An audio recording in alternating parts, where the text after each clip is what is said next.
1. 시사 안드로메다. 시사 안드로메다. 시사 안드로메다.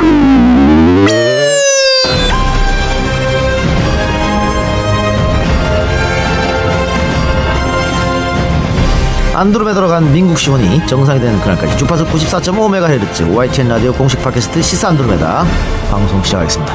안녕하십니까. 저는 사회를 맡은 이동현입니다. 박지훈 변호사, 홍상희 기자도 인사하시죠. 네, 안녕하십니까. 네, 여러분들은 지금 이 방송 YTN 94.5MHz 라디오로 듣고 계시는데요.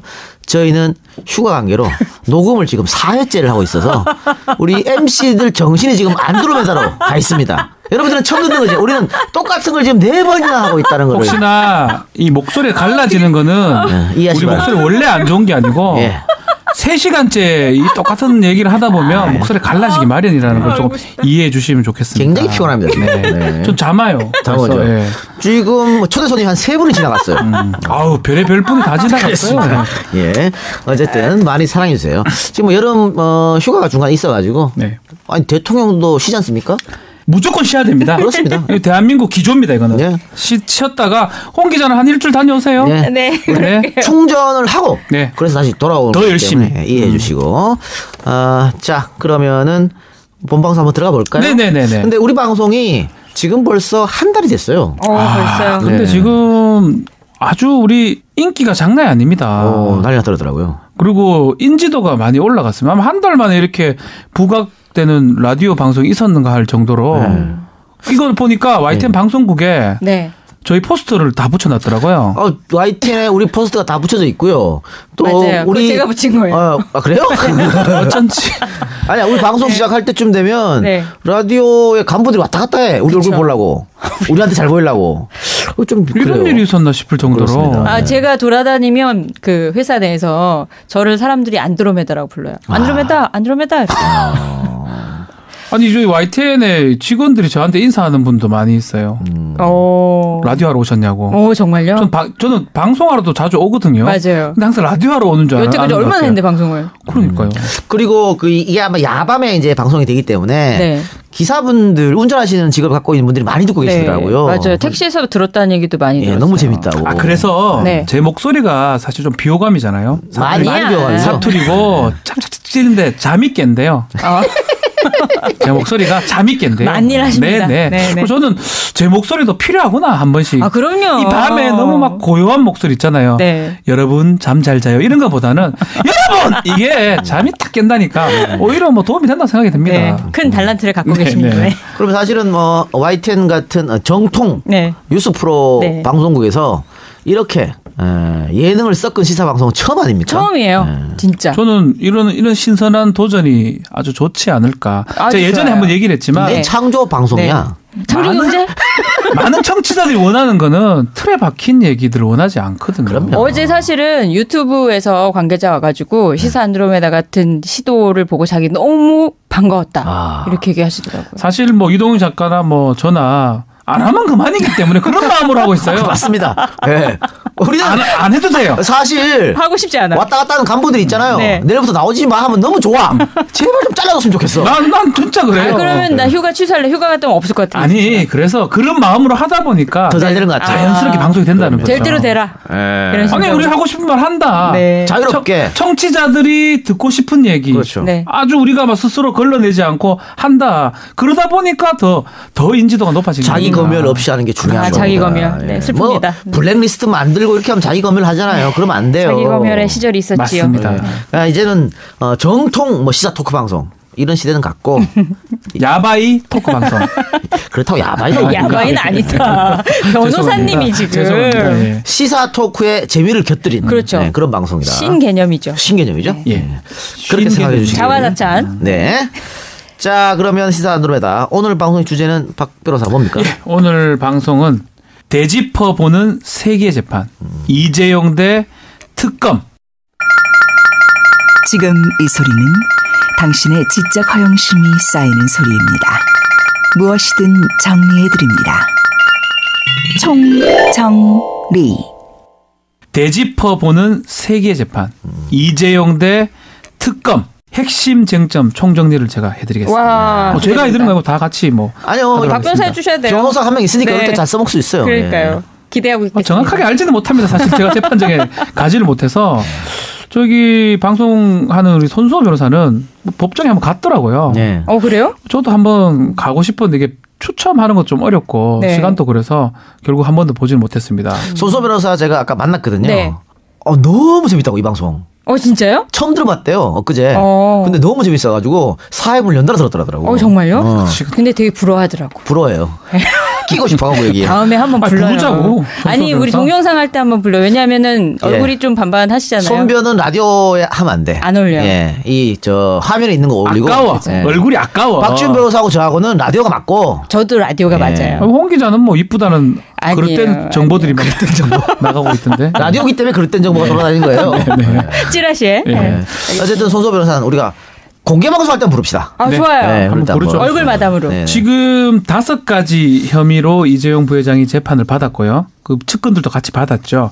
160여일간의 재판이 진행됐고 정말 와, 엄청난 세기의 재판이 아닌가 생각이 듭니다. 그러니까 특검과 변호인단이 사활을 걸고 맞부딪힌 거 아니겠습니까? 그렇죠. 오히려 박 전 대통령과 최순실 쪽 재판보다 이쪽 재판이 더 박진감이 넘치고 변호인하고 특검의 어떤 대립 구도는 또 이제 대부분 어떤 재판 내용이 종편 내지 공중파를 통해서 방송이 많이 됐습니다. 그래서 국민들도 많이 알고 있고요. 그러니까 이게 창과 방패가 정말 세게 부딪히고 있거든요. 그러니까 박근혜 대통령 재판 같은 경우는 그렇게 세게 붙지 않는 것 같은데 거기 좀 포기한 것 같아요. 좀 느낌에.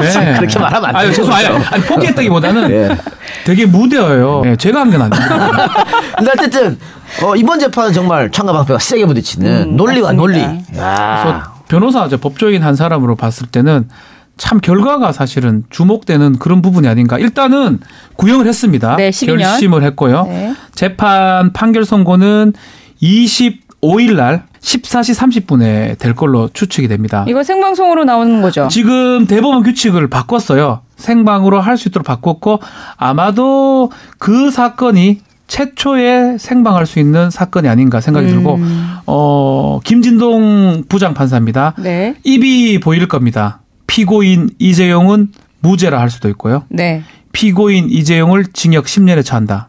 그 어떤 문구 예전에 탄핵할 때 이정미 재판장이 했던 거 그게 이제 할 때 아마 생방이 될 것 같고 전 국민이 아마 보지 않을까. 25일이면 금요일이니까. 그게 뭐냐면요. 지금 결심 공판을 7일에 했는데 25일에 선고를 하겠다. 네. 근데 이재용 부회장의 구속 만기일이 27일이거든요. 그 전에 그게 일요일이에요. 그렇죠. 일요일이기 때문에 재판을 할 수 있는 날 가장 늦게 할 수 있는 날이 25일 금요일인 거죠. 그러니까 이 재판부도 우리가 계속해서 바라보겠다는 거예요. 또 한 가지 더 말씀드리면 판결 선고는 2시에 통상 합니다. 네. 2시 30분에 한다는 거는 제 생각에는 판결문을 다 읽을 것 같아요. 판결문 이런 사건 정도는 판결문 자체가 수백 장이 될 수가 있습니다. 그래서 아마 2시 30분부터 한두 시간 정도 읽을 가능성도 전 있다. 그게 아니라면 요약해서 이제 읽을 수도 있는데 그래서 아마 2시 30분 정도 잡은 게 아닌가 추측이 됩니다. 예. 자, 특검이 12년형을 구형을 했습니다. 중형이요, 중형. 이재용 부회장은 12년이고요. 네. 최지성 미전실 실장이죠. 부회장급이고 장충기 미전실 차장, 박상진 전 삼성전자 사장 같은 경우는 징역 10년이 구형되고요. 황성수 삼성전자 전무는 징역 7년이 구형이 됐습니다. 박지훈 변호사님. 네. 특검에서 봤을 때는 이재용 부회장이 선두에서 그 5가지 혐의, 뇌물 등등 벌였고 최지성, 장충기 이런 사람들 하수인을 본 거잖아요. 그렇죠. 그럼에도 불구하고 이재용은 12년, 나머지는 10년 거의 비슷해요. 이게 왜 그러냐면 특검에서는 특히 최지성, 장충기한테 배신감을 많이 느꼈을 겁니다. 괘씸죄구만. 괘씸죄입니다. 이제 최초에 이제 영장을 청구했을 때는 기각이 됐어요. 그런데 두 번째 영장을 청구했을 때는 발부가 되면서 옆에 같이 됐던 최지성이나 장충기는 영장이 기각이 됐습니다. 그 이유가 뭐냐면 주범이 이재용이고 나머지는 부하들이고 종범격이라고 봤을 때 봤기 때문에 영장이 기각된 건데 그런데요. 특검에 가서 진술했을 때는 이재용이 했습니다. 저희는 모릅니다라고 아마 했을 가능성이 높아요. 그 당시에. 조서상. 근데 재판이 160일 진행되면서 증인신문 때는 그런 얘기 하지 않다가 증인신문 이후에 피고인 신문하는 과정에서 말을 다 바꿉니다. 제가 다 했습니다. 네, 그렇죠. 이재용 부회장은 몰랐다. 모릅니다. 네. 미전실이 어떻게 생긴지도 모릅니다라고 어쩌면 특검이 봤을 때는 어처구니 없는 어떤 진술을 한 걸로 보입니다. 그러다 보니까 특검에서 구형을 특검에서 하는 거거든요. 네. 사실은 불구속 상태잖아요. 네네. 최지성, 장충기, 박상진 다 불구속이에요. 불구속이면 정상제 구형이면 3년짜리 정도 돼야 돼요. 아, 그래요? 3년도 많아요, 사실은. 근데 제가 봤을 때는. 네, 많이 한다 하도 5년 정도 구형을 해야 되는데 10년 했다는 거는 이유가 있는 거죠. 이재용만큼 나쁘다는 거예요. 너희가 주거를 살리기 위해서 결국은 특검에 와서 얘기했던 거하고 법정에 와서 얘기했던 거고 달라졌으면 그만큼 하고 책임을 져봐라는 뜻으로 10년을 구형한 게 아닌가. 그러니까 삼성 전직 간부들 같은 경우에는 특검에서 그렇게 진술을 했다 하더라도 결국은 재판장에서 어떻게 증언에 따라서 이게 이제 형량이 선고되는 거거든요. 그렇죠. 그래서 진술을 뒤집었을 거고 네. 이 진술을 뒤집었을 때는 분명히 그 호화군단의 변호인단의 코치가 그렇죠. 있었을 것이다. 태평양에서 지금 하고 당연하죠. 있죠. 그러니까 죽은인 이재용을 살리기 위해서는 당신들의 이러한 증언이 필요하다. 그렇죠. 네. 지금 그래서 이제 이 싸움 자체가 참 사실 예측하기 어려운 싸움입니다. 삼성 측도 상당히 변론을 잘하는 걸로 보이고요. 뭐 예를 들어서 청탁 부분하고 정확하게 입증될 부분 사실 없어요. 저는 이 중에 한번 말씀드리고 싶은 게 캐비넷 문건 부분이 아마 키가 아닐까 싶어요. 그래요? 그게 만약 발견되지 않았다 그러면 아니면 또 정유라의 직접 증언 였었다 두 개를 빼버리면 제가 단언컨대 무죄 나올 가능성이 아주 높습니다.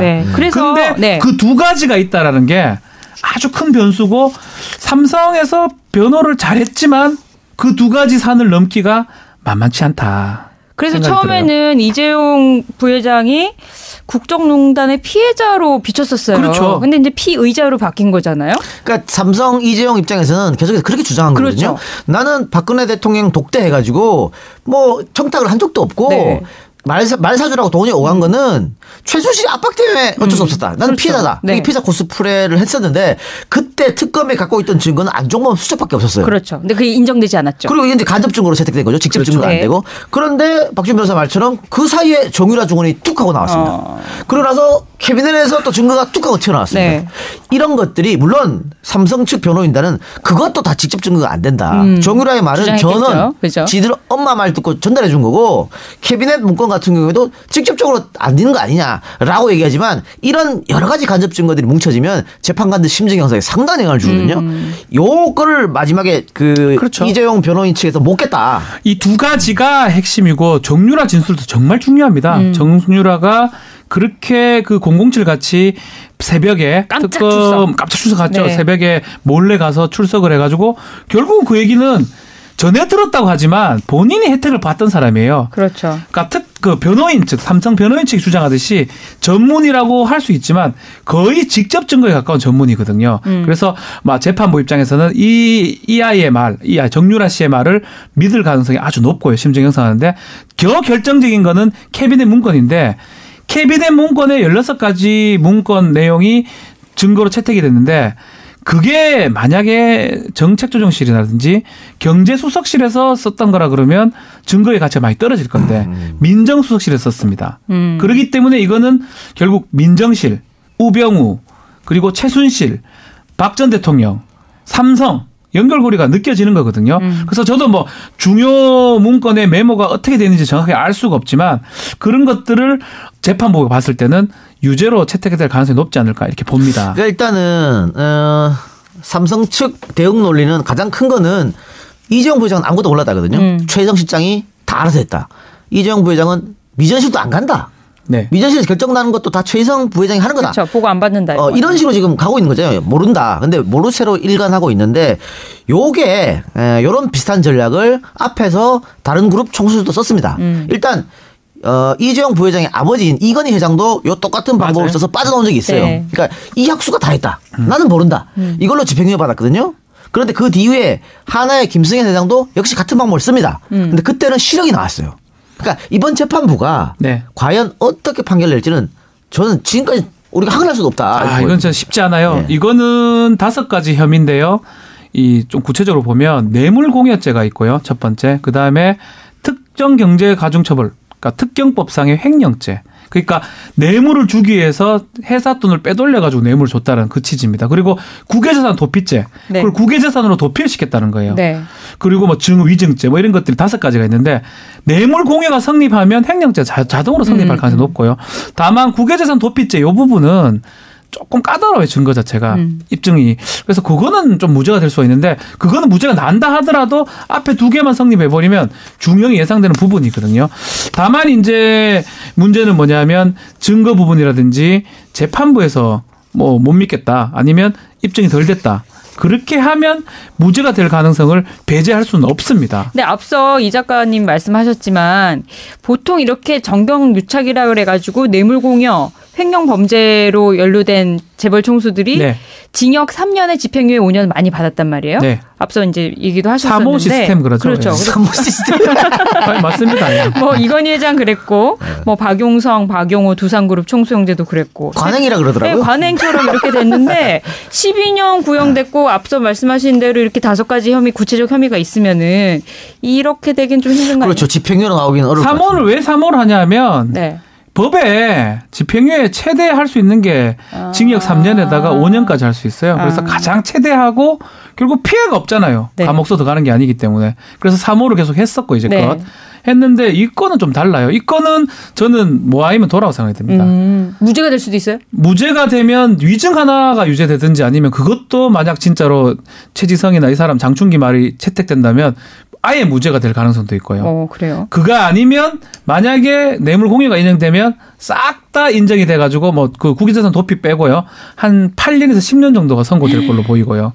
막 그런 상황인데 글쎄요. 저는 뭐 제가 생각할 때는 정유라 얘기하고 네. 문건 때문에 유죄 가능성이 많이 높지 않아요. 또 한 가지는 조윤선 사건이 지금 어쩌면 이재용한테는 안 좋은 것 같아요. 비난을 많이 받고 있잖아요. 조윤선이 괜히 이제 어쩌면 먼저 판결하는 바람에 네. 이게 조윤선의 무죄를 선고하면서 판사가 아마 위축될 가능성이 아주 높거든요.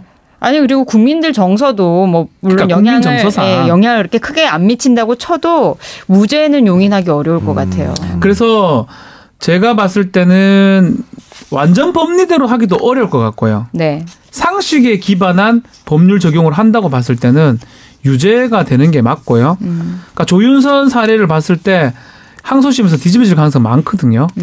그런 걸 봤을 때 재판부도 부담을 느낄 겁니다.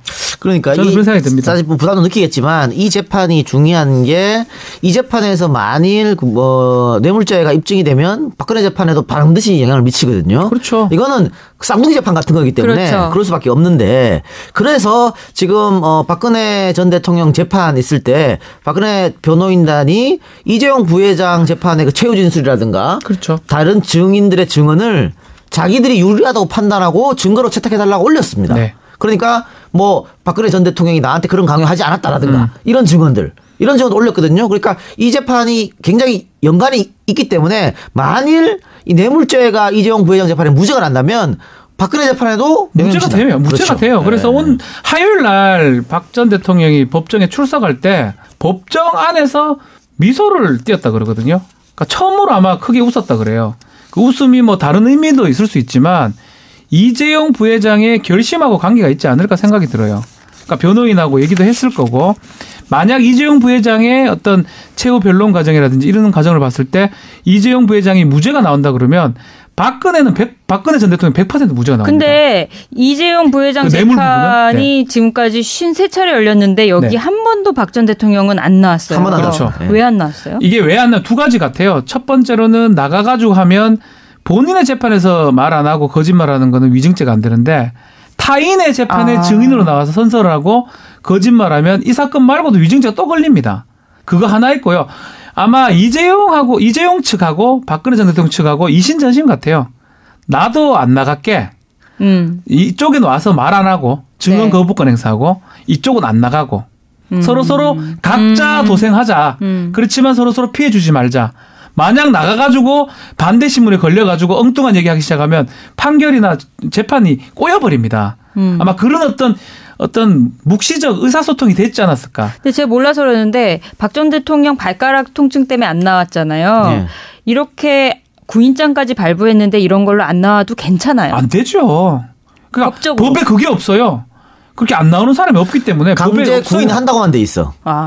그런데 다 나오죠. 다 나오죠. 영장 보고 싫어 안 가 하는 사람이 누가 처음이네? 있습니까? 첫 케이스네요. 저는 처음 봤어요. 그러니까 이래도 되나 싶은 거예요. 안 나온다고 해서 안 나올 수 있나? 그러니까 보통의 수감자 같은 경우에는 네. 강제 구인한다 해서 싫어야 하면 나중에 네. 자기 재판에 불이익을 당할 수 그렇죠. 있으니까 나가죠. 네. 근데 몰라 박근혜 대통령은 나는 못 가요 하니까 그냥 방법이 없는 거예요. 그러니까 교도관들이 계속 가서 혹은 네. 담당 검사가 가고 부탁도 했다는 거잖아요. 특검보가 양지식 특검보 가가지고 설명을 뭐 몇 번 하고 그랬는데도 안 간다고 그러는 거는 아파서가 아니고요. 네. 아픈 건 핑계죠. 변호인하고 다 얘기가 된 거고. 그러니까 이런 것 같아요. 그 박지훈 변호사 말처럼 나갔을 때 나간 것 자체가 부담이 될 수도 있거든요. 네. 그러니까 나가서 증언 안 하면 됩니다. 네. 그렇죠. 그런데도 아예 안 나간다는 거는 네. 이재용 부회장의 얼굴을 마주치기 싫지 않느냐. 그렇죠. 그것도 있죠. 이런 것도 있을 수 있을 것 같아요. 얼굴은 다 마주치기 싫을 것 같아요. 근데 최순실하고는 계속 마주치잖아요. 그래서 이제 제가 봤을 때는 일단은 유죄가 될지 무죄가 될지지만 저는 유죄에 조금 마음이 더 가는 거 여러 가지 뭐 이유가 있겠지만 근데 박지훈 변호사가 지금까지 그 국정농단 사건에 대해서 추측한 게 대부분 틀렸거든요. 그래서 지금 유죄라고 하니까 유죄라고 추측하니까 제가 또 가슴이 덜컹하네요. 또 무죄를 할까요 그러면? 일단 유죄인데 제가 뭐 예상을 좀 하건데 징역 한 8년 정도가 선고되지 않을까. 국외재산 부분만 무죄가 될 것 같아요. 느낌상. 그리고 나머지 부하들은 5년 정도가 선고될 거고요. 황성수는 3년 정도 선고되지 않을까. 나머지 부하들이라니까 무슨 뭐 조직 같네요. 졸졸병입니까? 하여튼 사장단들은 아마 5년 정도가 선고되지 않을까. 근데 또 이 작가가 이정희 작가가 얘기하니까 마음이 약해지죠. 괜한 얘기를 했나. 약해지죠. 조윤선 전 장관도 제가 틀렸습니다. 6년 겠다가 뭐 지상파에서 저 종편에서 한 3-4번 했는데 틀려버렸어요. 그래요. 지평에 나와서. 불안합니다. 근데 일각에서는 또 이 이재용 부회장이 구속이 되면은 우리 경제 어려워진다라는 얘기도 해요. 그렇죠? 일각에서 하잖아요. 근데 실제로 보면 지금 잘 되고 있어요. 삼성이. 그렇지 않았어요. 다 그렇게 된 게 아닌 게 SK 같은 경우에도 최태원 회장이 3년 동안 구속돼 있지만 성장하는 데 문제가 없었고 이재용 부회장 지금 구속돼 있는 기간 꽤 되잖아요. 더 잘 되고 있다고 얘기가. 아니 재벌 총수가 구속되면 한국 경제가 전체가 흔들린다. 이런 논리는요. 정말 한국밖에 없습니다. 외국에 가고 이런 얘기하면 다들 웃습니다. 그리고 만약에 그게 사실이라면 우리나라 경제는 잘못된 거예요. 그렇죠. 사람 한 명 한 명 때문에 나라 경제 움직입니까? 그런 경우가 어디 있습니까? 그렇죠. 시스템이 말이 안 돌아가는 거죠. 그거는. 주식회사가 뭔데요? 그럼요. 아니 대한민국은 대통령이라는 존재가 몇 달 비웠는데도 잘 돌아갔습니다. 그런데 무슨 재벌 그룹 총수가 한 명이 감옥에 있다고 나라가 흔들립니까? 법대로 이번에는 좀 합시다. 그래요. 뭐 모르겠습니다. 근데 재판부가 심도 있게 판단하지 않을까 생각이 들고 만약에 이제 이게 또 무죄가 난다 그러면 국정농단 사건 자체가 그럼 결국은 박근혜 대통령의 뇌물 부분은 무죄가 될 가능성이 높거든요. 네. 그러면 남은 게 직권남용 부분밖에 안 남고 뭐 직권남용 말고는 블랙리스트 직권남용, 그 일반 직권남용 그리고 그 CJ 한테 강요했던 그런 거면 그 정도는 혐의는 상당히 많지만 집행유예 정도 될 수도 있거든요. 진짜요? 박근혜 전 다 5년짜리니까 거의 다 직권남용 강요는. 그래서 사실은 어쩌면 이재용 부회장의 25일 날 판결 선고가 국정농단 사건의 가장 큰 분수령이다. 이정표가 되겠네요. 이정표만 그 유죄 나면 뭐 그냥 끝났다고 보는 게 맞고요. 그런 생각이 듭니다. 그러니까 이게 정경유착은 사실은 대한민국 기업들이 발전한 빼놓을 수 없는 부분이었습니다. 그러니까 정치권에 뇌물을 어느 정도 제공하고 그리고 그걸로 특혜를 받아서 기업을 키우는 성장하고 이런 일이 굉장히 많았지 않습니까? 뭐 이승만 정권 때부터도 그랬고 박정희 시대 때도 그랬고 뭐 전두환 정권 때는 어떻게 나쁜 말로 하면 꽃을 피우는 것이고 그러니까 많은 그룹들이 뭐 얘기하기는 싫지만 많잖아요. 많죠. 그래서 뭐 전두환 정권 때는 뭐 국제그룹 같은 거는 번복이로 해체시켜버렸죠. 10위권 그룹을 뭐. 그리고 나머지 기업은 그걸 보고 나서 엄청난 돈을 갖다 바치는 거죠. 먹어가지고. 그게 우리가 민주화가 시작되고 나서는 그런 일이 없을 거라고 생각한 거 아니에요? 그러니까 김영삼 대통령이 되면서 처음으로 이제 문민정부가 오랫동안 군사정부가 되다가 그리고 문민정부가 되고 김영삼 대통령이 취임하면서 일성이 나도 안 받을 테니까 공무원들 다 받지 말아였어요. 그랬음에도 불구하고 그러고 나서 지금 정권이 몇 번이나 바뀌었는데 다시 이렇게 정경유착이 일어나가지고 우리 국민들이 힘들어한다는 거 저는 이제는 이거 뿌리 뽑아야 된다고 생각합니다. 그러니까 이걸 판결을 할 때 판사들이나 뭐 저는 그런 생각이 들어요. 이 역사적인 사건이거든요. 관행이고 뭐 이런 부분도 생각을 해야 되겠지만 결국은 이 청산할 수 있는 기로에 섰다고 생각을 해야 될 것 같아요. 그래서 그런 어떤 소명감, 책임감을 갖고 판결 선고를 해야 되지 않을까. 제가 뭐 유죄다 무죄다 말씀드리는 게 아니고 정말 법적인 법관으로서 형사 책임을 묻는 게 아니고 정말 이 우리나라의 어떤 이 단계에서 정경유착의 어떤 끈이라든지 이걸 본보기라고 생각해서 판결을 해야지만이 앞으로는 이런 일이 일어나지 않는다 생각이 듭니다. 이번 재판에서 이재용 부회장 그 변호인단이 큰 실수를 한번 한 적이 있죠. 네. 그 문재인 대통령이 총수들이랑 오찬 간담한 거. 네. 그거랑 뭐가 다르냐. 그렇죠. 한번 했잖아요. 박근혜 대통령이 독대한 거랑 뭐가 다르냐. 그렇죠. 실수했네요. 그래서 본인 나중에 실수했다고 이제 말을 바꾸기도 했었는데. 변호사가 실수했다고 그랬습니다. 예. 이거는 이렇게 돼야 되는 겁니다. 기업이 뭐 대통령한테 이런저런 요구할 수 있어요. 할 수 있죠. 이런 이유 때문에 우리가 기업 활동하기 어려우니까 규제를 좀 풀어달라. 네. 근데 그거는 공개적으로 해야 되는 겁니다. 그렇죠. 공개적인 오픈된 자리에서 누구나 다. 네. 우리도 할 수 있고 뭐 홍성희 기자도 할 수 있는 거예요. 네. 그런데 박근혜 대통령과 그때 재벌 총수들은 독대를 했습니다. 1대1로. 그것도 안가에서. 아무도 볼 수 없는 그렇죠. 안가에서 1대1로 독대해갖고 안종범 수첩이 우리가 사초라고 하지만 안종범 수첩도 이 독대는 몰라요. 그 자리에 없어가지고. 이러면 이상한 거거든요. 이거는. 더한 얘기가 더 갔을 수도 있다는 거예요. 그럼요. 왜 기업 총수하고 국가 최고 권력자가 단둘이 만납니까? 거기서 뭔 얘기가 나올지 어떻게 알아요? 그러니까 이 끈부터 끊어야 되는 거예요. 그러니까 형사적인 부분을 그러니까 사실은 형사 재판은 그래요. 이게 했고 안 했고가 중요한 게 아니고 했다면 증거가 어느 만큼 있고 직접 증거가 어느 만큼 있고 간접 증거 종합했을 때 90% 이상의 개연성이 있느냐를 보고 판단하지만 이 사건은 그렇게 봐서는 안 된다는 거예요. 이렇게 함으로써 역사적으로 정리할 수 있는 부분이거든요. 그래서 저는 판사들이 뭐 이번 사건에서는 아마 큰 역할을 좀 해야 되지 않을까. 증거가 좀 부족하다 하더라도 상식에 기반할 수 있는 국민들이 납득할 수 있는 뭐 촛불 정신 뭐 인민재판을 제가 얘기하는 게 아니고 납득할 수 있는 부분의 재판을 해줘야지만이 이거를 청산하고 앞으로 갈 수가 있습니다. 국민들의 그 촛불 우리 혁명이라고도 얘기하고 싶은데 그 이후에 정의 회복과 적폐 청산에 대한 열망이 어느 때보다 높아요. 그래서 그 시선이 다 지금 재판부에 집중돼 있다라는 거 잘 알고 계실 거라고 생각합니다. 그래요. 그렇기 때문에 이번에도 만일 그 사모법칙이 또 적용된다거나 만약에 이게 또 말이 또 씨가 될 수도 있는데 하지 마, 그럼 하지 마. 근데 반대로 되잖아요. 뇌물 공여가 무죄가 되면 위증 하나 남아서 3호가 될 수도 있어요. 조윤선처럼 1, 2 아니면 3호가 될 수 있거든요.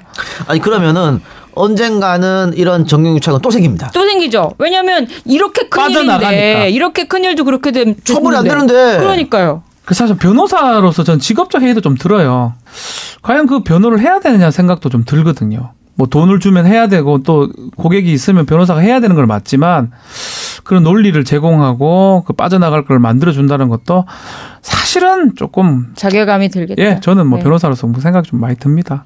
박주희 변호사는 늘 지는 변호사니까 그렇게 생각할 수도 있죠. 뭐 저는 그러고 뭐 저는 아주 서민들 위주로 하기 때문에 조정을 많이 합니다.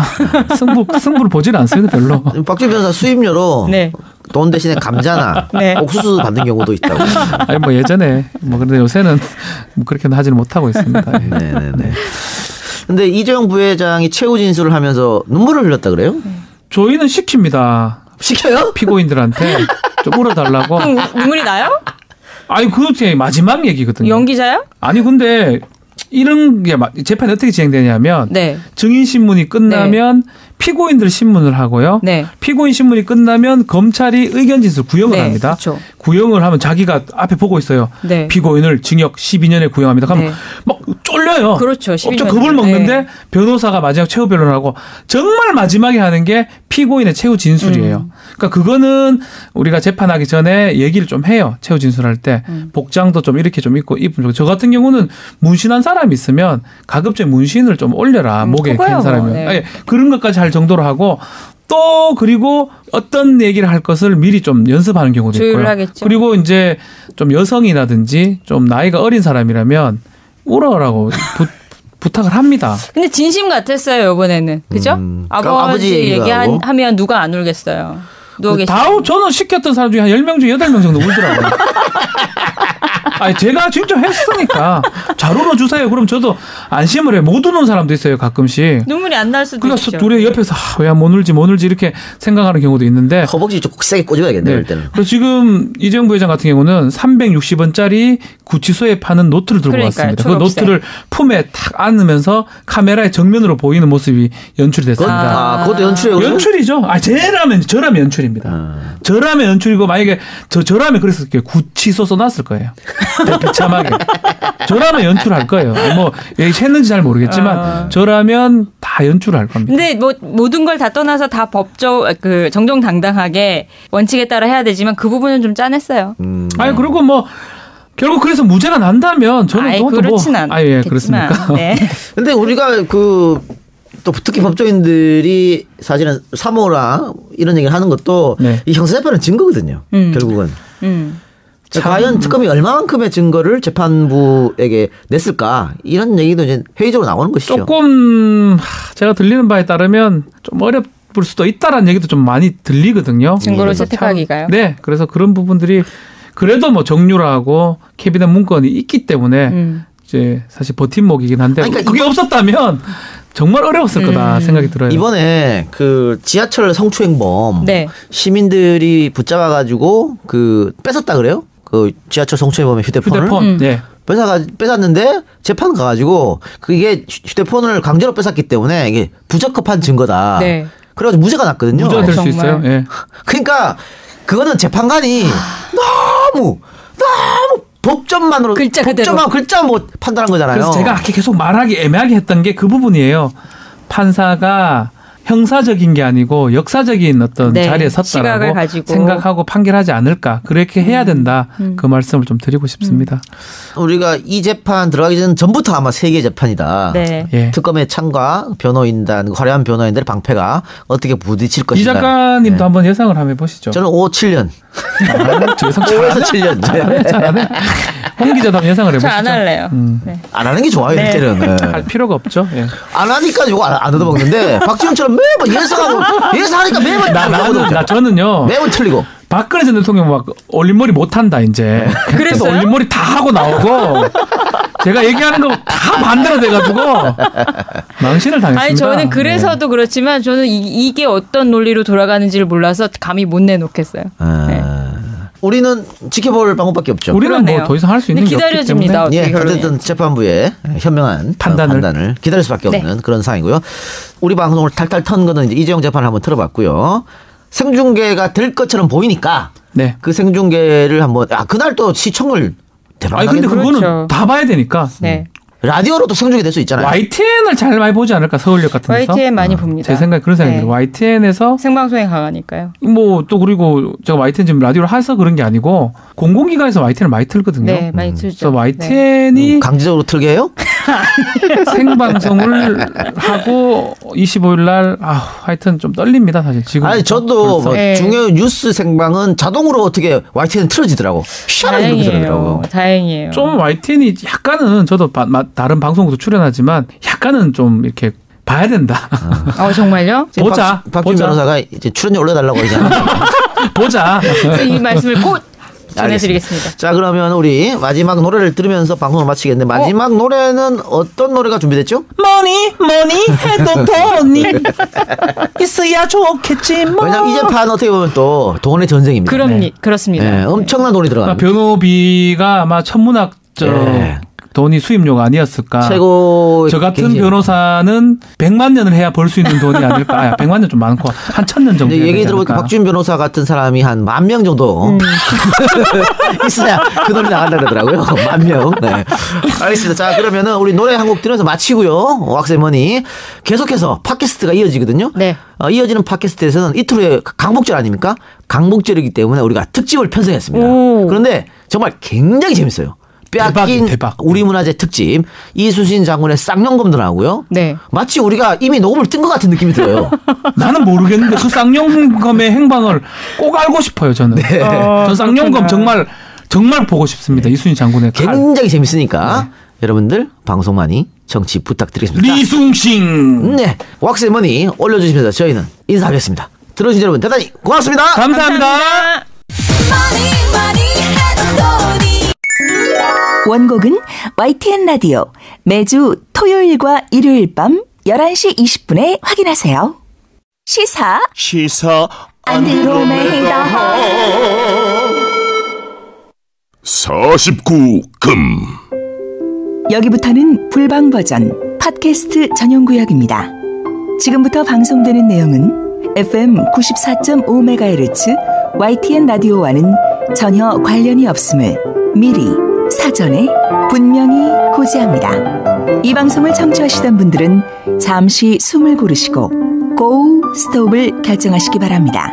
특히 도덕성이 남달리 투철하신 분들, 순진무구하여 비속어와 욕설에 익숙하지 않은 분들, 심신미약자, 빈속, 임신부, 노약자, 고혈압, 컨디션 안 좋으신 분, 비위약하신 분들은 주의하시고 꼰대들은 절대 사절합니다.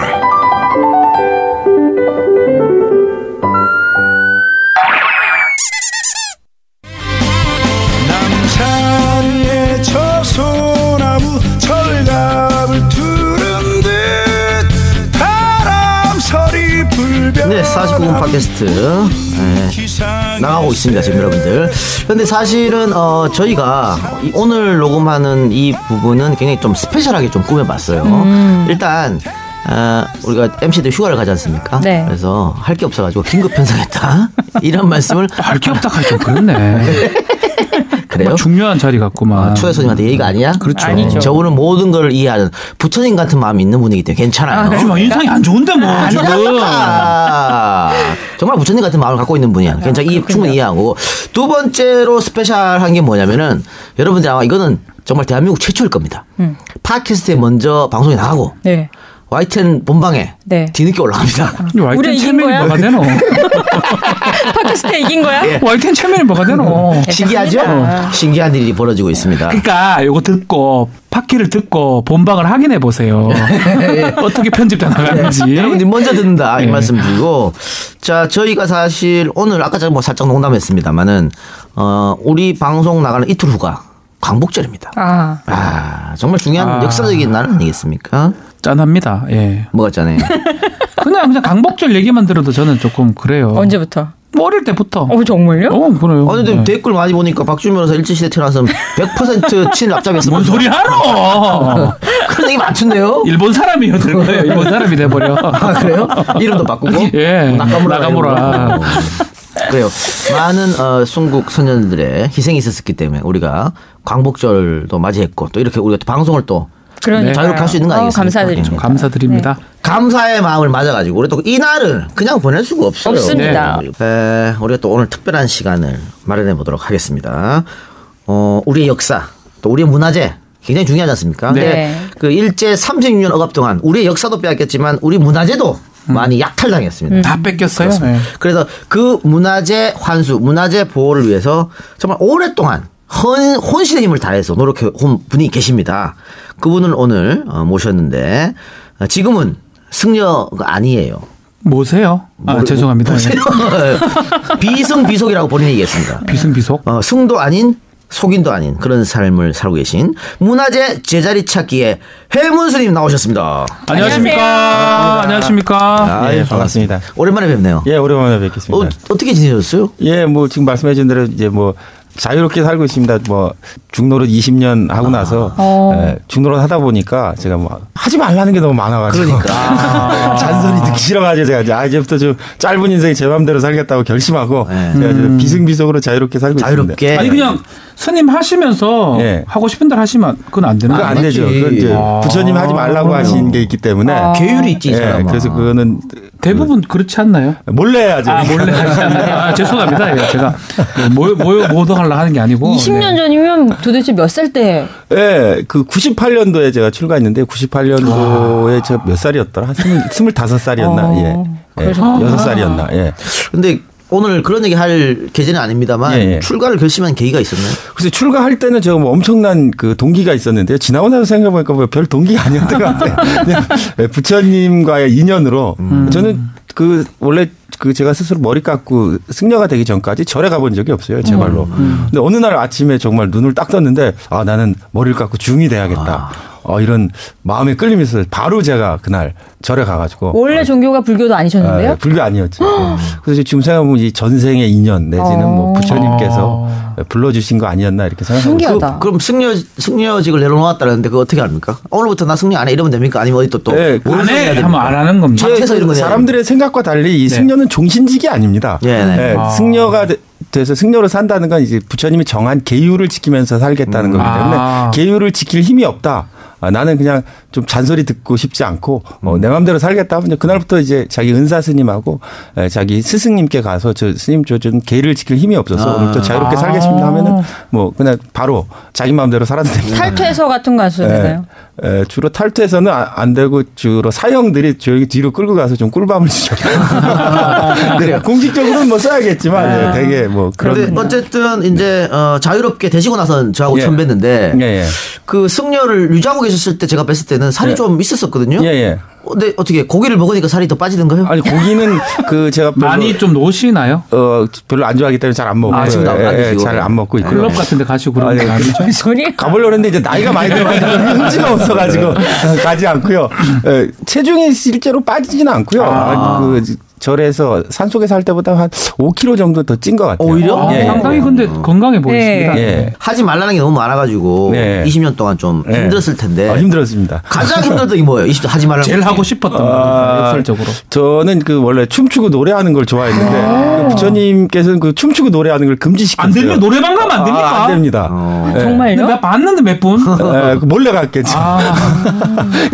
여러 가지 계율이 있어요. 특히 뭐 살도 음망이라고 해가지고 살생하면 안 되고 도둑질하면 안 되고 음행하면 안 되고 망어 거짓말하면 안 되는데 어렵더라고. 저는 절대 안 될 것 같아요. 가끔씩 승려들끼리 농담으로 세상에 재밌는 거는 부처님이 다 하지 말라고 그랬다고. 근데 저는 이제 또 여러 가지 생각이 있는데 그 승려로 살기보다는 저는 이제 제가 가지고 있는 여러 가지 삶의 풍족함, 풍만함 이런 걸 제가 좀 누리면서 이제 세상에서 평범한 사람들과 함께 같이 부대끼면서 살고 싶다 뭐 이런 생각이 좀 들었기 때문에. 근데 하시는 일은 평범하지 않아요. 지금 해문 스님, 해문 대표님이라고 말씀드려야 될 것 같은데 대표님 저도 처음 뵀거든요. 어떤 분인지 좀 제가 좀 소개를 해드리겠습니다.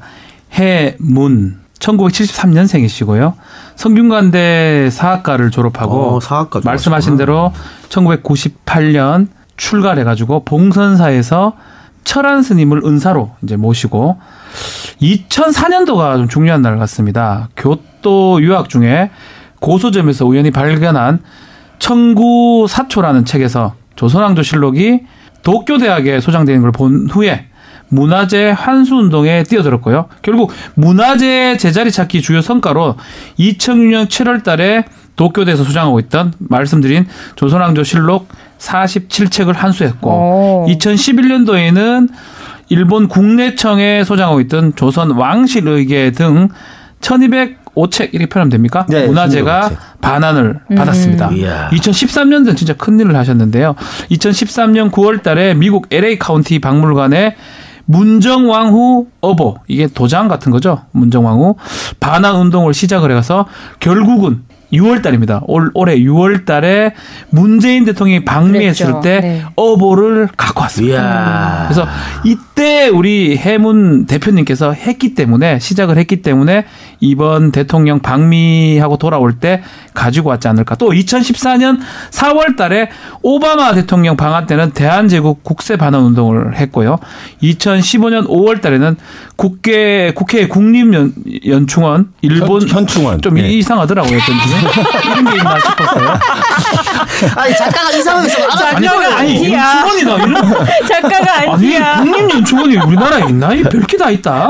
연을 날리는 우리를 싫어해. 그러니까 우리가 생각을 안 하고 읽으면 큰일 나요. 국립현충원입니다. 그래서 일본의 수정 제거 청원을 채택을 했습니다. 야, 그런데 대단한 운동을 이렇게 많이 하셨고 성과도 이뤘는데 조선왕조실록이 왜 도쿄대가 그거 왜 있노? 그거 저 충격적이었는데요. 네. 2004년도에 뭐 공식적으로 이제 교토에 제가 유학생활 하고 있었다. 근데 실제는 제가 절에서 무슨 태화 도둑놈을 하나 잡았어요 그때. 어디 절에서요? 네, 한국 절에서? 네, 우리나라 절에서 봉선사 몇 회 있는 이제 뭐 사찰에서 태화 도둑을 잡았는데 잡은 도둑놈이 잡고 나니까 너무 큰 스님인 거예요. 도둑이 스님입니다. 네. 그래가지고 이게 사건이 일어났어요. 그래서 막 그 밑에 막 난리가 나가지고 당분간 저희 문중에 사형들이 너 좀 피해 있어야겠다. 그래서 제가 일본으로 도망을 갔어요. 일본으로 도망가서 교토에 이렇게 운명이네 운명. 예, 있었는데 거기에서 제가 고서점에서 조선왕조실록이 도쿄대 소장된 걸 알게 됐죠. 예, 일본이 조선을 강점한 다음에요. 1910년에 이제 조선 강점 이후에 조선에 있던 4대 사고가 있습니다. 오대산 사고, 뭐 그렇죠. 전주 사고, 적상산 사고, 뭐 이런 사고가 있으니까 그 사고를 해체합니다. 그래서 총독부로 그 사고에 있는 것들을 다 수집하게 되는데 그때 일본이 와서 보니까 조선왕조실록, 조선왕실일기 같은 이 사고에 어마어마한 귀중한 그런 문화재들이 있는 거예요. 그래서 그 도쿄대 총장이 직접 조선 총독에게 조선왕조실록 전지를 우리가 좀 가져야겠다고. 쥐가 뭔데? 부탁하니까 조선 총독이 데라우치가 뭐 좋은 생각이라고 도쿄대 준 거예요 통째로. 쥐가 썼나? 760책을 줬답니다. 그게 가져갔다가 관동대진에 불타고 76책이 남아가지고 도쿄대학에 남아있다. 그중에 일부는 경성제대로 전환하고 47책이 남아있다고. 그런 기록을 보게 된 거죠. 그래서 그걸 계기로 해서 제가 반환운동을 시작해서 성공하게 됐습니다. 주든가요 애들이? 순순히? 처음에 안 주려고 그랬죠. 그래서 제가 가서 잘 얘기했죠. 아니 말씀으로 될 거 아닌 것 같은데. 캐치위 같은 거 소위 말하는 땡깡을 부리신 것 같은데. 그렇지 않고요. 처음에 가서 이제 겁을 한번 줬죠. 내가 도쿄대에 가면 도쿄대 정문이 아까몬이라고 해가지고. 네, 맞아요. 네. 일본 그 황실에서 도쿄대에 다니고 있는 그 사무라이 자제들에게 귀족 자제들을 위해서 내린 그 붉은색 문이 이제 도쿄대 상징인데. 목조 건물인데. 니들 그거 안 주면 내가 이거 진짜 불태운다. 멋있다. 그래. 우리 처음에 잘 안 실력 필요 없다. 불태워볼게. 이런 거잖아. 안 들어가지고 제가 조계종 총무원 사태 비디오 테이프를 구해가지고 도쿄대에 보냈어요. 그거는 좀 무서운 장면이 많잖아요. 그죠? 봤지? 대한민국 스님들이 준 거야. 무술해. 가면서. 날라다녀. 그리고 제가 사실은 그 도쿄대 조선왕조실록 반환을 위해서 굉장히 치밀하게 준비를 했어요. 대단하십니다. 제가 준비를 해서 잊혀지지 않는 거는 이렇게 가가지고 내가 다 알고 왔다. 그러니까 니들 얼마 가지고 있는지 다 불어라. 저는 46책이 있다는 거를 이제 문화재청이 저에게 확인해줘서 46책이 있다라는 이제 증명서를 가지고 가서 이제 다 알고 왔다 불어라 했더니 도쿄대가 가만히 있더니 그러는 거예요. 사실은 하나 더 갖고 있다. 누구랑 얘기를 하셨어요? 도쿄대 도서관 부장. 대단하십니다. 그러니까 뭐 시체말로 쫄았구나. 네. 그리고 도쿄대가 저를 이제 조사를 했을 거 아닙니까? 이제 갑자기 그 한국에서 한국 사람들이 이런 적이 없는데 왜 저 사람이 와가지고 이렇게 큰 소리 치나 조사했는데 조사해서 아무것도 안 나오는 거예요. 저 사람 뒤에 분명히 뭔가가 있다. 이상하다. 그래서 점점 더 공포에 빠져가지고 딱 제가 시작한 지 60일. 정도 끝에 도쿄대가 전격 조선왕조실록을 아무 조건 없이 무상으로 한국에 반환하겠다고 발표하게 아니 그러면 그 당시 대표님이 이거 운동하면서 여론전도 막 같이 했었나요? 아니면 그냥 무작정 찾아갔나요 혼자서? 제가 치밀하게 준비했죠. 여론전도 같이 하고 여론전도 같이 하고 법정 소송을 위해서 변호사도 구하고 대단하십니다. 야, 근데 제가 좀 계획해서 제가 대단하십니다. 부끄러운 게 딱 요때 제가 일본에 있을 때였거든요. 그러셨어요? 그것도 도쿄에 있을 때인데. 전혀 뭐 이런 소리를 듣지 못했어요. 논다고 바빠서 그렇죠. 그게 아니고 진짜 제가 이 작가 논다고 바빠서 그래요. 10년 전 일인데 제가 이 조선왕조실록을 찾으러 가겠다. 그래서 막 언론에도 발표하고 막 갔는데 사람들이 다 제가 정신이 좀 이상한 사람으로 알고 있더라고요. 그래서 보도를 안 해줘요. 보도가 안 됐으니까 모르지 우리가. 특파원들이 보도를 안 해줘. 설마 이거를 미친 사람이다 저거. 근데 이게 왜 이렇게 본인한테는 중요한 일이었던 거예요? 그러니까 47책이 우리나라도 있는 거는 맞죠.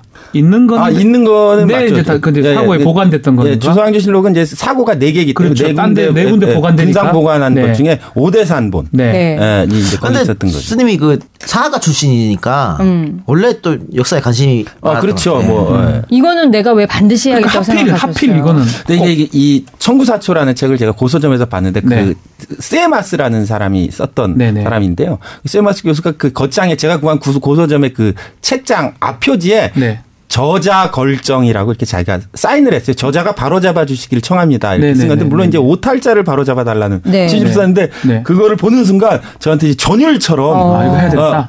왜냐 그 사람은 오탈자를 바로잡아 달라고 썼는데 근데 제가 그때 볼 때는 이 빼앗긴 실력을 되찾아 달라는 이 잘못을 바로잡아 달라는 계시처럼 저한테 강렬하게 하기 때문에 제가 이거 내가 해야겠다 이렇게 결심했죠. 청구사초에 있는 책에 저자가 써놨던 글을 보고 네, 제가 이건 내가 바로잡으라라는 계시라고 생각했죠. 네, 그렇죠. 저도 좀 이상한 사람인 것 같아요. 아니에요.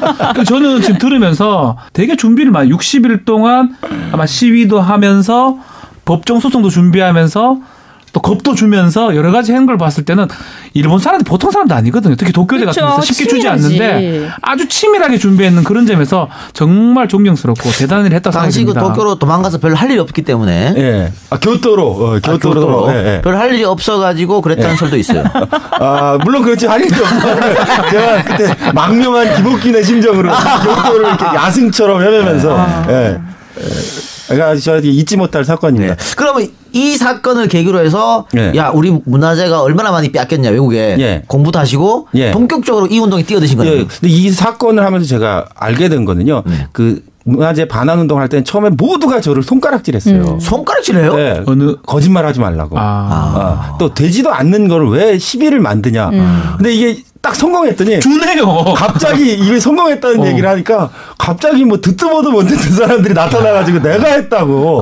그래요? 주장을 하기 시작하는 거예요. 자기가 했다고. 옛날 그 친구 앞잡이들이 8월 10월 딱 되니까 내가 얼마나 동네 운동을 열심히 했는데 그런가 똑같네. 그런 거죠. 네. 참. 그래가지고 제가 이거는 이 문화재 반환 운동이라도 많이 배운 사람이나 혹은 뭐 영향력 있는 사람이 하는 게 아니라 양심을 가지고 진실의 힘을 믿는 사람이 해야 성공할 수 있다는 걸 그때 알았죠. 당연하죠. 그러니까 이거 말고도 지금 여러 가지 했는데요. 의궤도 있죠. 왕실 의궤도 그렇죠. 있고 문정왕후 어버 문정왕후가 중종의 계비입니다. 맞죠. 명종 어머니. 이게 미국에 있었어요? LA 카운티 박물관. 왜 거기 가 있죠 이게? 6.25 때 9.28 서울수복 때 미군이 그날 밤에 국립중앙박물관하고 궁궐을 털었답니다. 미치겠어. 왜 그 전쟁하러 그걸 가져가? 재밌는 게 이걸 털어가지고 미국이 긴장을 했어요. 왜냐하면 미군들이 한 국가의 중앙박물관을 그걸 왜 털어요? 약탈했으니까 그래서 미국 헌병들이 이 사건을 조사합니다. 아이고야. 이 어떤 정도로 털었는가. 그리고 그걸 조사 기록을 남겼는데 그거를 2009년도에 제가 뉴욕 국립박물관에서 찾아냈어요. 대단하십니다. 그걸 찾아가지고 이제 그 뭐 표범 카페트, 뭐 옥새, 뭐 어떤 책 뭐 이렇게 쭉 나와 있는데요. 그중에 이제 코리안 오피셜 3라고 한 기록을 찾아내서 그걸 바탕으로 이제 확인해서 반환에 성공하는. 그러니까 9.28 수복하면서 우리 거 지금 어보랑 국세 다 가갔다는 거네요. 다 가져갔죠. 그럼 그 당시부터 그렇다면 뭐야 수복해? 미국은 알고 있었던 거예요? 알고 있었죠. 목록까지 만들었어요. 목록까지 만들어. 왜냐하면 근데 그걸 갖고 가도록 한 거예요? 그러니까 도둑놈을 다 못 잡은 거죠. 9.28 수복 때 그 옥새를 털어가지고 이 사람들이 털어가지고 바로 그 골동품상에 이제 넘기면서 이제 대거 적발되는 거죠. 그러니까 국가가 했다기보다는 일부 군인들이나 그런 사람이 했다는 거예요. 그래서 이제 미국 헌병대에서 그 일탈행위죠. 미군 병사 일탈행위에 대해서 헌병들이 조사한 기록을 찾아냈던 거죠. 근데 쉽게 주던가요 이거를 돌라고 해가지고? 쉽게 안 주죠. 쉽게 안 주는데 제가 이제 또 머리를 써가지고 이번에는 뭘 태운다고 하셨나요? 이번에 태운다고 안 하고 소송을 한다고 했죠. 그리고 미국 연방법 2314조에 $5,000 이상의 물품이 그 미국 연방으로 들어올 경우에 세관 기록을 그렇죠? 확인해야 된다는 규정이 있습니다. 이게 없으면 압수할 수 있어요. 이 조항을 가지고 니네 어겼다. 니네 어겼기 때문에 안 주면 내가 검찰에 고발한다. 처음에 안 믿을 줄 알았는데 계속 반복적으로 제가 얘기했더니 얘들은 공소시효 없습니까? 없습니다. 50 몇 년인데. $5,000 이상의 물건의 세관 기록 없으면 무조건 돈 한 푼으로 간주합니다. 자, 그러면 이게 돌려받기로 결정하고 나서 그 문재인 대통령 방미 시제를 그 시간하고 맞춘 건가요? 아니 2013년 9월에 이미 LA 카운티 박물관은 돌려주기로 했고요. 그것에 대한 행정 절차가 이제 뒤로 늦춰져서 검찰 조사. 그죠? 그래서 이제 그 원래 박근혜 대통령 때 주기로 MOU도 체결하고 다 됐는데 안 받아왔다는 얘기가 있어요. 안 받아온 건 아니고 좀 뭐 상대적으로 관심 밖에 있다가 임기 말에 받아오시려고 했던 것 같은데 영 임기 말이 영 이상하게 끝나는 바람에 문재인 대통령 때까지 이제 넘어와서 아주 정상회담으로 문재인 대통령이 의미 있게 받아들였어요. 근데 이거는 저는 이런 거 준다 했을 때 넙죽 받아와야지 또 안 받아온다는 것도 관심이 없으셨잖아요. 그것도 이해가 사실 잘 안 됩니다. 저도 잘 이해되지 않는데 LA 카운티 박물관도 사석에서 이런 얘기를 했습니다. 2013년 9월에 돌려준다고 그랬는데 준다는데 왜 안 받아? 안 받아가고 이걸 괜히 왜 검찰에 압수해달라고 한국 정부가 요청해서 괜히 시간만 끌고 있는 건 잘 이해가 되지 않는다. 약간 문화재에 대한 그 박 전 대통령의 생각이라든지 아니면 우병우 수석 뭐 그런 얘기도 들었거든요. 문화에 대한 관계가 있었지 않을까 싶어요. 문화에 대한 인식이 좀 있었던 것 같아요. 부족하지 않았냐. 그렇기 때문에 무슨 뭐 블랙리스트 만들어가지고 그렇게 한 거 아니죠. 그렇겠죠. 그렇게 볼 수도 있겠고 어쨌든 돌아와서 굉장히 다행이고. 천만다행입니다. 그런데 뭐 프랑스에도 약탈 우리 문화재가 있고 미국에도 있고 하는데 역시 가장 많은 곳은 일본 아니겠습니까? 네, 그렇습니다. 어느 정도 됩니까? 일본에 제가 국회의원 카사이 아키라라는 분이 있는데요. 아키라. 그 카사이 아키라 의원이 이제 일본 공산당 의원인데 일본 공산당 의원이 2008년 당시에 4석 정도 중의원에 있었는데 그 일본 공산당 의원들 만나서 제가 부탁했습니다. 일본 국회에서 한국 문화재가 얼마나 되는지 한번 문부상한테 질의해달라 했더니 이분들이 한번 질의해 주셨어요. 그래서 일본 문부 대신한테 도대체 일제강점기에 한반도로부터 온 문화재 수가 얼마나 되냐 했더니 이북기라는 문부 대신이 직접 답변했는데요. 이렇게 된 거 아닙니까? 이빠이다.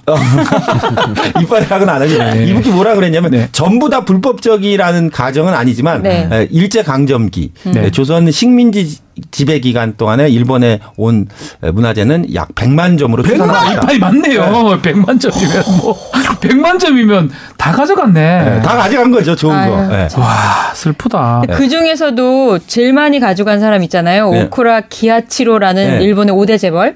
이 사람은 뭐 자기 호텔 앞에다가 우리 5층 석탑도 세워놓고 그랬다면서요. 근데 그 오쿠라 호텔이 가지고 있는 것도 오구라 다케노스케라고 또 오구라 컬렉션이 있고 사람들이 헷갈리는데요. 오구라는 소창, 한자로서는 소창이고 오쿠라는 대창, 큰 대자를 써서 이제 약간 발음 비슷해서 오구라 사람들이 소창 헷갈려요. 대창들이 문제구만.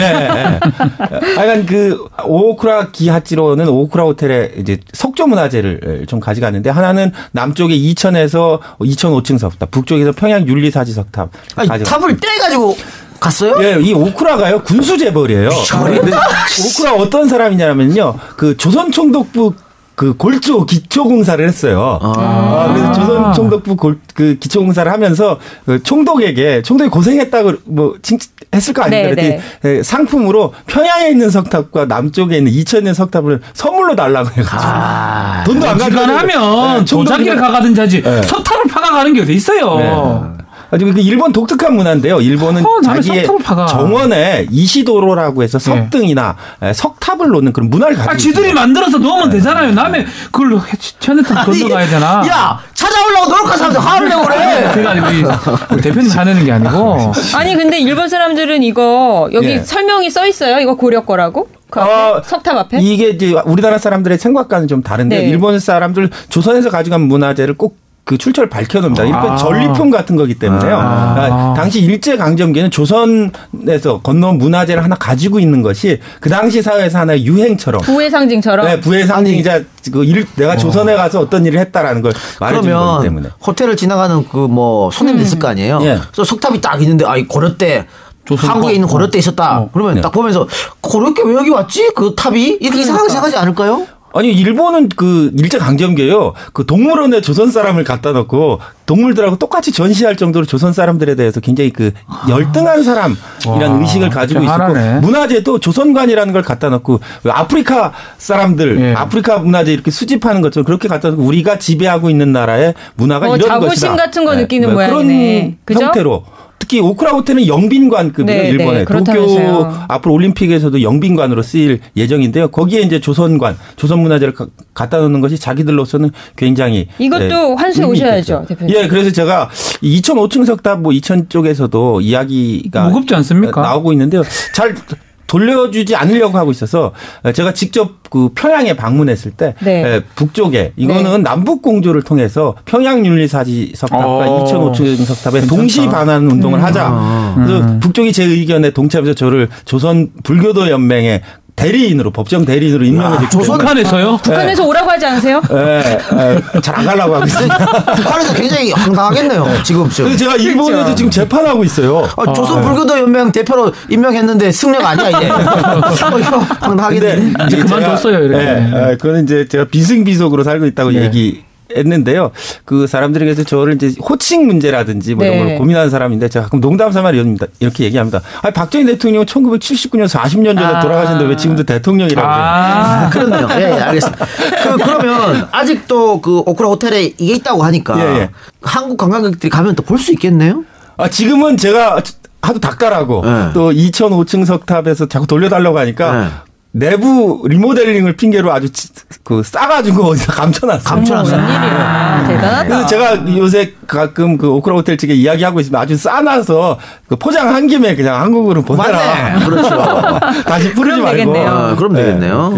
이게 이제 유네스코 협약이라고 있잖아요. 이게 문화재 협약으로 제가 알고 있는데 불법으로 반출된 거는 이게 좀 우리가 반환을 가지고 올 수 있게 돼 있지 않습니까? 네, 1970년대 불법 문화재 양도 금지에 관한 조약이라는 것을 유네스코가 발표했는데요. 문제점은 유네스코는 이제 소급 적용 안 되기 때문에 1970년 이후에 발생한 2차 대전 기간에 발생한 거에는 적용되지 않는다는 맹점이 있습니다. 또 그리고 제가 볼 때 이 유네스코에 돈을 제일 많이 내는 나라가 일본이에요. 그거네요. 네, 그리고 일본이 사무총장하고 뭐 요직을 다 차지하고 있는데 유네스코에 뭐 문화재 반환을 요청해봐야 필요 없다. 또 어떤 사람들은 그러면 유네스코 안 되면 그 이집트, 그리스, 터키하고 연대해서 우리가 문화재 반환을 국제적으로 하면은 더 그 힘이 있지 않겠냐라고 얘기하는데 제가 볼 땐 그것도 맞지 않습니다. 왜냐하면 지금 그리스, 터키, 이집트 부도 나가지고 힘들어요. 힘든데 문화재 공부할 때가 아니에요. 그 문화재 생각할 그 사람들 여력이 우리가 없어요. 돈 다 내야 되겠네. 아니 근데 이렇게 혼자 뛰실 때 정부는 뭐 해요? 그러니까 문화재청 있잖아. 그러니까 정부에서 나서야 되는 거 아닙니까 이거는? 정부에서 원래 나서야죠. 근데 정부에서 나서지 않고 있기 때문에 마지못해서 제가 얘기하고 있는데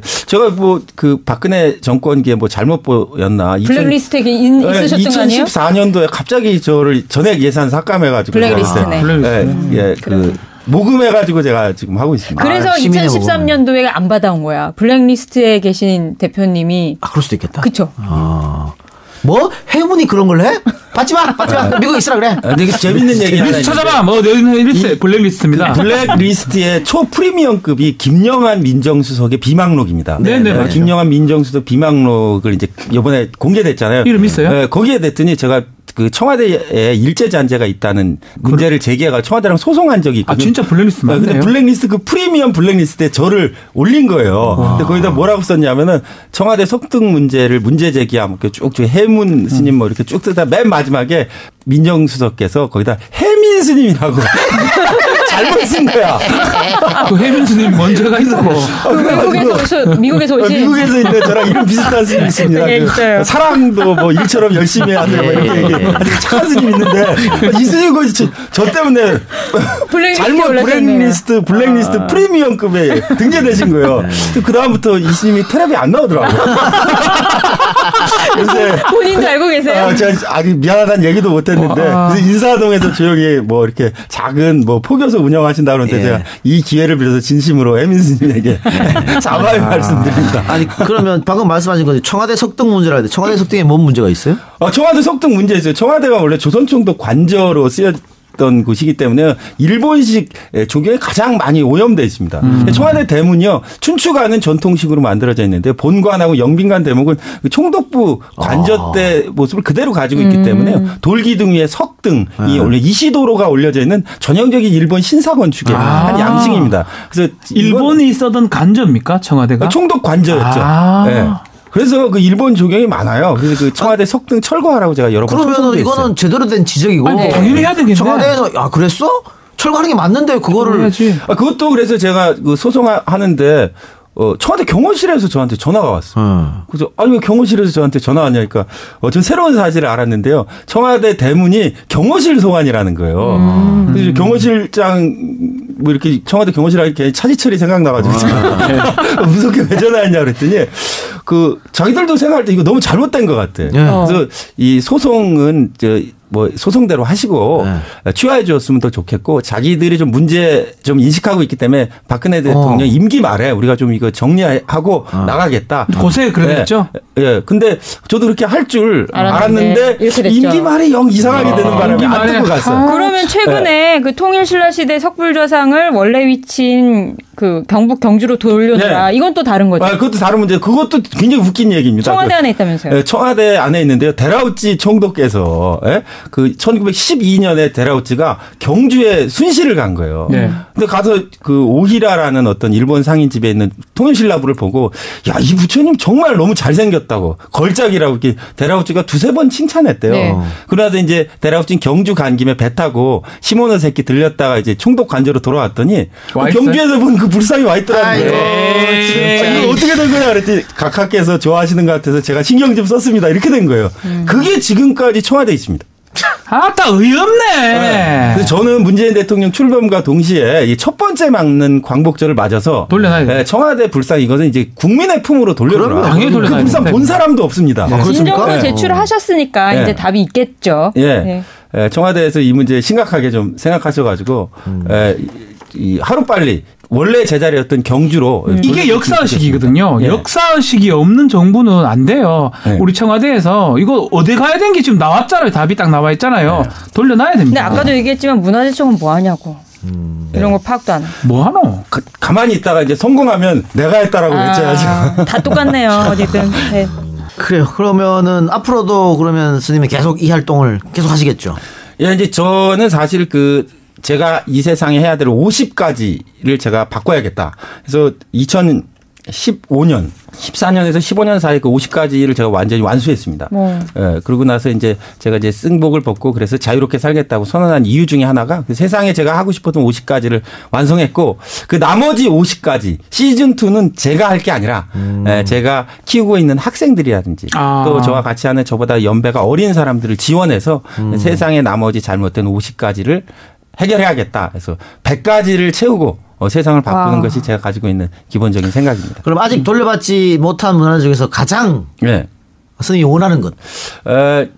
최근에는 제가 하버드 대학에 있는 아서 셰클러 박물관에 있는 핸더슨 컬렉션이라는 거에 대해서 좀 관심 가지고 있습니다. 그레고리 핸더슨이라는 사람, 미 군정기와 박정희 정권기에 두 차례에 걸쳐 미국 그 대사관, 한국에 있는 주미대사관 문정관으로 근무했는데요. 그 당시에 문정관으로 근무하면서 우리나라 문화재들을 다수를 매입 기증 혹은 뇌물, 선물로 받았던 사람입니다. 전광용의 소설 거피단리에 나오는 한국 문화재를 탐하는 브라운이라는 사람이 바로 핸더슨이 바로 그 브라운의 실제 모델입니다. 핸더슨이 미국으로 돌아갈 때 외교 행랑을 이용해 가지고 당시 문화재보호법이 제정되어 있음에도 불구하고 외교행랑은 이제 검사를 안 하니까 검사를 안 하니까 그 외교행랑을 이용해서 가야 시대부터 19세기까지 이르는 전기간에 있는 보물급 문화재들을 가져가서요. 지금 그 하버드 대학에 도둑이네요. 있습니다. 도둑이지. 도둑이네. 제가 최근에 이거 조사해 보니까 키신저가 당시 미국 국무부 장관 키신저가 남긴 문건들이 요새 공개되었는데 거기에 이런 규절이 있습니다. 그레고리 핸더슨이 미국으로 가져온 이 도자기의 출처에 대해서 미 연방법 2314조 5,000달러 이상의 세관 기록 규정을 한국 정부가 알지 못하게 하라는 지시 문건이 있습니다. 야, 뭐야? 키신저가 그 지시를 했다고. 한국이 알면 이걸 돌려야 될지도 모르니까 이걸 알지 못하게 하라는 그런 내용이 있어요. 근데 그 중에서도 그 그레고리 핸더슨 가져간 것 중에 가장 뭐 좀 우리가 좀 정말 의미 있는 그 보물이나 이런 게 있습니까? 예, 그 중에 저는 제일 충격받은 게요. 고려청자 하나인데요. 상감청자가 아닌 순청자라고 불리우는데요. 그 하버드 대학이 그 청자를 평하면서 지구상에 존재하는 청자 중에 가장 아름다운 빛깔이다. 상감이 아니고 순청자. 제가 그 청자에 대해서 한번 쓴 적이 있는데요. 제가 한번 평양에 갔을 때 묘향산에 한번 간 적이 있는데 묘향산의 계곡물은 완전히 비취 색깔인데 그 묘향산 비취 색깔이 떠오를 만큼 아주 맑고 투명한 청잣빛 사람의 혼을 이렇게 매료시키는 정말 아주 그거 가봅시다. 그거 달라고 제가 목표로 하버드와 한번 붙어보려고 생각하고 있습니다. 야, 근데 그 우리가 흔히 미국을 대국이라고 하는데 지금 보니까 아니네. 약탈하고 도둑질해간 거를 모르게 하라고 그러고 말이죠. 그리고 난 더 웃긴 게 뭐 핸더슨 컬렉션 훔친 물건을 뭐 이름을 그따위로 컬렉션을 붙여. 화가 자꾸 나네 오늘 방금. 화가 납니다. 진짜. 아니 우리 일본군 위안부 기록물도 유네스코 세계 기록유산 등재하려다 못했잖아요. 곧 이것도 뭐 결말이 나겠죠. 10월 달에 저 중국 우리나라 뭐 등등 해가지고 그 공동등재로 가닥을 잡고 있는 것 같은데 유네스코에서 이제 공동등재의 경우에는 거의 받아주고 있는 입장이기 때문에 아마 10월달에 위안부 관련 기록물들 유네스코의 기록물로 등재되지 않을까 이렇게 생각합니다. 그래 하여튼 듣고 계신 우리 청취자 여러분들도 이 문화재의 소중함에 대해서 잘 알고 계실 테니까 우리 혜문 선생님처럼 계속해서 관심을 좀 가져주시기 바랍니다. 네, 그래서 이거는 관심을 가져야 되고 그럼요. 역사적으로 생각을 해야지만이 환수를 받을 수가 있습니다. 저도 부끄럽지만 좀 많은 것을 처음 알았거든요. 그러니까 저도요. 저도 부끄러워. 저도 역사도 좋아하고 공부도 많이 하고 싶은데 이런 어떤 진실이나 이런 모든 거에서 좀 외면했다는 점에서 부끄럽다는 생각이 듭니다. 그리고 뭐 개인적인 질문입니다만 그 문화재 환수운동 같이 했던 분하고 결혼하신 거죠? 예, 그렇습니다. 오, 그래요? 인생이 이렇게 바뀌었어요. 예. 문화재 환수운동이 더 좋은 일 하게 되셨네요. 선생연분을 얻으신 거네요. 저희 노스님 말씀에 의하면 중은 원래 복이 없어야 되는데 저보고 너 자꾸 좋은 일 하면 복이 생겨가지고 장가간다 이렇게 농담을 가끔 하셨는데 제가 생각해보니까 이번에 문재인 대통령께서 들고 오신 문정왕후 어보 반환운동 그리고 대한제국 국세 오바마가 들고 온 반환운동에 성공하면서 중으로서 누리지 말아야 될 그 복이 좀 생겼기 때문에 결혼해가지고 제가 최근에 아들도 하나, 딸도 하나 둘 낳았습니다. 축하드립니다. 다복하네요. 네. 그러니까 문정왕 어버는 그 도장 같은 거죠. 옥새라고 우리 알고 있는데 국새도 했고 의전용이죠. 의전용이죠. 제가 듣기로는 이순신 장군의 뭐 쌍용검도 가지고 와야 된다. 그거 진짜 제가 열받는 건데요. 그거 어디 있어요? 이순신 장군이 진짜 썼던 어디 있어요? 칼이 있어요. 명량에서 구루시마라는 일본군 외장의 목을 쳤던 그 명검입니다. 이순신 그거잖아요. 그거예요. 1911년도, 네. 1911년도에 찍힌 사진도 있습니다. 네. 일제시대 때 분실했다는 거예요. 분실이요? 네. 누가요? 그걸 왜 분실해? 누군지 모르죠. 그럼 지금 어디 있어요, 그거? 그거 제가 찾고 있는 거예요. 그거 거의 어디로 갔는지 모르겠네요. 근데 저는 도검은 녹이기가 힘들기 때문에 분명히 누군가 가지고 있을 거라고 생각하거든요. 쌍용검을 갖고 있다. 그 쌍용이 두 자루입니까? 두 자루입니다. 두 자루고 용이 문양이 돼 있고. 아니 용의 문양은 아니고요. 아닙니까? 글귀에 이렇게 쌍용검이라고 이순신 100만 점 가 있는 일본에 가 있을 것 같아요. 구루시마 목친 거고. 네, 그렇습니다. 한국에 없는 거죠. 한국에 있겠죠. 그래요? 저는 일본이 약간 미신이 있어요. 그래서 이순신 장군의 칼이 일본에 오는 걸 원하지 않았습니다. 한국에 있다. 그렇죠. 그런 또 미신을 믿을 수 있으니까. 한국에 누가 갖고 있을까 이거를? 1930년대 후반에 영국의 군대 원수 키치너라는 사람이 있는데요. 키치너가 한국에 왔을 때 그 쌍용검하고 같이 전시되어 있던 철퇴 하나를 빌려갔다가 줬다는 기록을 최근에 찾았어요. 그러니까 그 키치너가 그 철퇴 빌려갔다가 돌려주면서 다음에 그 옆에 있던 칼은 어떻게 됐는가? 그 기록이 나온다면 그 소장자의 행방이 좀 밝혀지지 않을까? 키치너는 죽었겠죠? 죽었죠. 그러면 이번 기회에 혹시 우리나라에서 소장하고 계시거나 보신 분들은 YTN 라디오나 YTN 팟캐스트 시사 안드로메다로 제보해 주시기 바랍니다. 그러니까 집에서 그냥 칼 2개 돌아다니는데 뭐 장난감이 이럴 수도 있어. 그럴 수 있으니까 그럴 리가 있나? 그럴 수 있죠. 그런데 이순신 장군님의 그 영혼이 서려 있는데 그런데 함부로 만져 놓으면 안 되는데. 제가 그 조사하다가 재밌는 이야기를 들었는데 1984년에 쌍용검 분실 사실을 알았는데 1983년도에 아산의 현충사 이순신 장군 이제 사당이죠. 거기에 있는 현충사에 기업에서 그 현충사에 있는 현충사 그 유물관리소 소장님에게 찾아왔었대요. 근데 자기가 이순신 칼 2자루를 우리에게 팔러 온 사람이 있는데 이순신 칼이 2자루 있었던 거 맞냐고 물어본 적이 있대요. 근데 그때 그 유물관리소 소장 이야기는 이순신 칼이 남아있다라는 이야기를 자기는 몰랐기 때문에 그런 기록은 없다라고 얘기했다는 거예요. 그러니까 어떤 놈이라고 해야 됩니다. 그런 사람들은. 그 사람이 어떤 기업에 접촉한 거죠. 이순신 장군 칼이니까 사락했는데 그 기업 입장에서는 진짜 맞는지 고증하러 왔는데 아니라 하니까 안 샀겠네요. 그러니까 안 샀겠죠.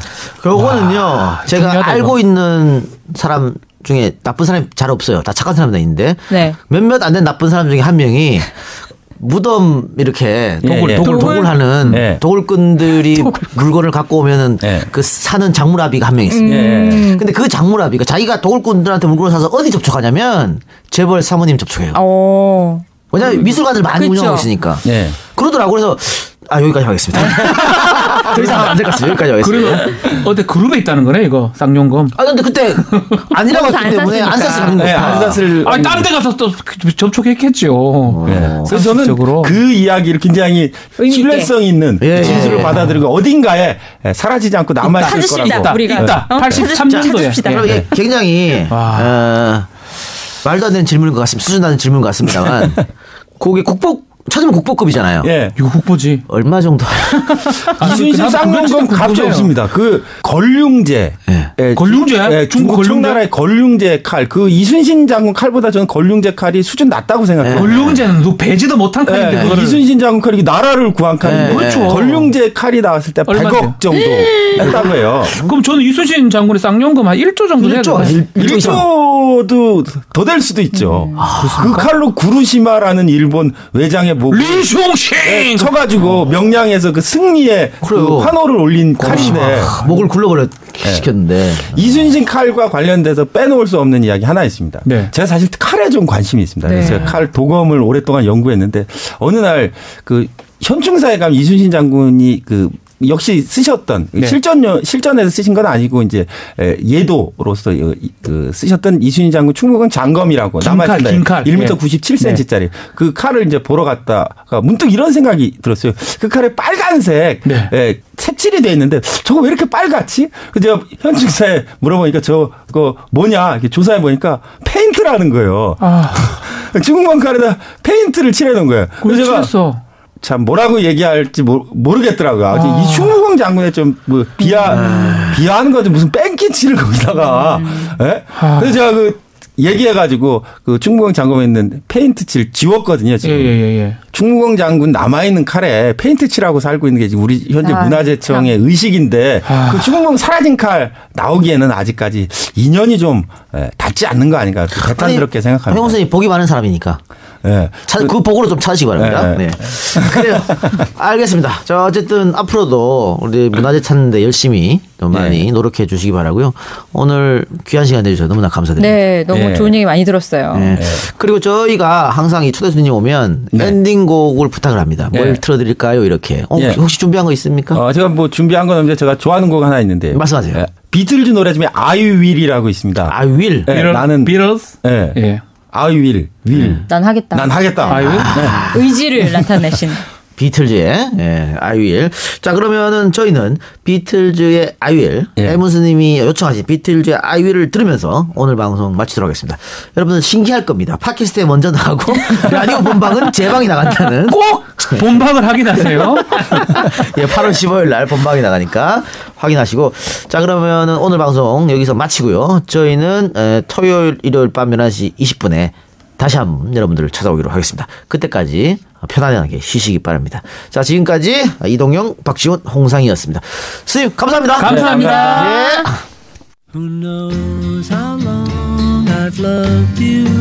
시사 안드로메다.